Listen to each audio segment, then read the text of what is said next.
عورتیں تمہارے پاس امانت ہیں۔ حضور سرکار عالم صلی اللہ علیہ وآلہ وسلم فرماتے ہیں، تم میں سے بہترین آدمی وہ ہے جو اپنے اہل و عیال کے ساتھ اچھا سلوک کرے۔ اللہ سے ڈرو، عورتیں تمہارے پاس امانت ہیں، ان کا پہلا حق تم پر یہ ہے کہ تم ان سے محبت کرو، اور دوسرا حق یہ ہے کہ اپنی حیثیت کے مطابق ان کو اچھا کپڑا پہناؤ اور اچھا کھانا کھلاؤ۔ اسی کو نان نفقہ کہتے ہیں، جو شرعی اعتبار سے تم پر واجب ہے۔ حضرت امام غزالی اپنی تصنیف ہدایتاً الزوجین میں لکھتے ہیں کہ اسلام سے پہلے عورت کے کچھ حقوق نہ تھے، اور وہ ایک عاجزانہ اور مظلومانہ حیثیت رکھتی تھی۔ اقوام عالم نے عورت کی بے قدری اور ذلت میں کوئی کسر نہیں چھوڑی تھی، خصوصاً اہل عرب عورت کے حق میں سب سے زیادہ ظالم تھے۔ جب کسی کے ہاں لڑکی پیدا ہوتی تو اس کی ولادت کی خبر سن کر باپ کا منہ غم سے سیاہ ہو جاتا، اور وہ سوچ میں پڑ جاتا تھا کہ اس ذلت کو برداشت کرے یا اسے زندہ درگور کر دے۔ ایسی حالت میں آپ سمجھ سکتے ہیں کہ اس کی حیثیت کس قدر ذلیل تھی۔ جب عورت کی مظلومیت حد سے گزر گئی تو غیرت الہی جوش میں آئی، داعی حق پیدا ہوئے۔ آپ صلی اللہ علیہ وسلم کی آمد نے تاریکی کو روشنی سے بدل دیا۔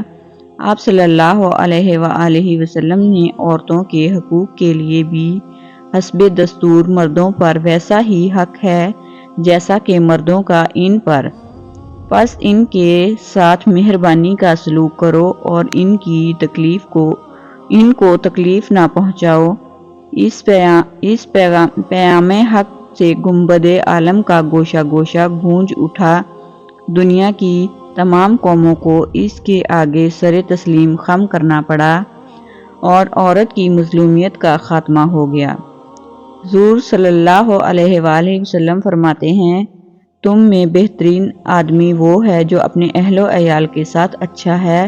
اس حدیث کی شرح میں اہل انصاف نے لکھا ہے کہ عورت ہمارے عادلانہ سلوک کی مستحق ہے، اور ہمارا یہ فرض ہے کہ ہم اس کی دل نوازی کریں۔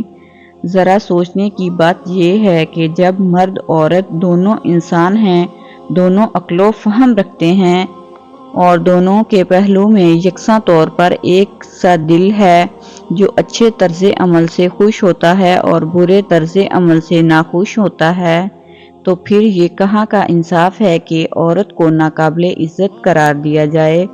وہ یقیناً مرد کے برابر حقوق رکھتی ہے اور عزت و احترام کی مستحق ہے۔ ہم افسوس کے ساتھ مشاہدہ کرتے ہیں کہ ہم میں سے اکثر ایسے ظالم اور بے رحم ہیں جو خود تو عیش و آرام کے ساتھ زندگی بسر کرتے ہیں اور اچھا کھاتے اور اچھا پہنتے ہیں، لیکن عورتوں کو جانوروں سے بدتر سمجھتے ہیں اور ان کے حقوق کا احترام نہیں کرتے۔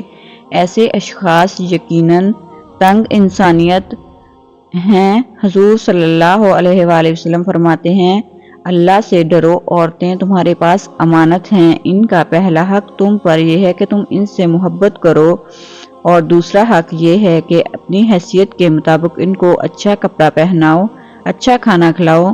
اسی کو نان نفقہ کہتے ہیں، جو شرعی اعتبار سے تم پر واجب ہے۔